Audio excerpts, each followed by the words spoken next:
Hey, MilitaryBoot, this is a response to your video on drugs and terrorism and how they could possibly come together. I saw a couple of the responses to your video already.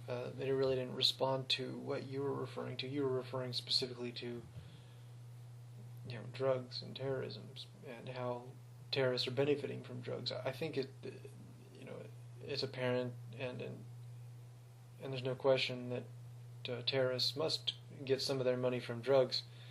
Although I don't believe they're getting a significant amount of money from drugs, enough to really keep this conversation going for much longer.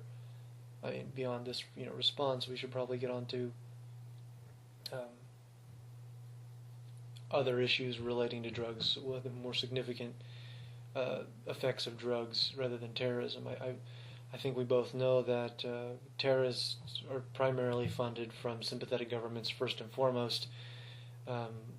Oil would be a better topic or a better commodity to discuss for terrorist profits, as well as maybe just wealthy sympathizers in general. I don't know much about the drug trade in Europe, although in America the mob pretty much has the business wrapped up. I mean, they're pretty much the sole proprietor for illegal drug activity in this country, and it has been for years like that. If the mob was the leading source of illegal revenue for years, and if they want to take part of a particular illegal market, they take part of the legal market. That's it.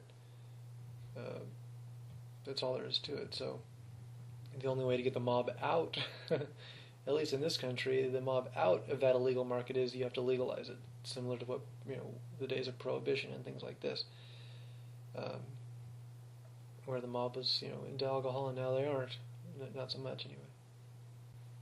So the drug conversation is a safe conversation in a way because it's not very controversial. I mean, nobody really gives a shit about drugs except for the people who are hooked on drugs in the first place. So yeah, it's an all issue as far as terrorists go, because terrorists aren't really benefiting. Maybe there's some Al-Qaeda cells in America that are selling drugs to make ends meet, but other than that, they're not really financing any purchases of uranium or nuclear weaponry or mechanical weapons or chemical weapons with it. So if that is the case, that the drugs are seriously affecting and bolstering the terrorist movement,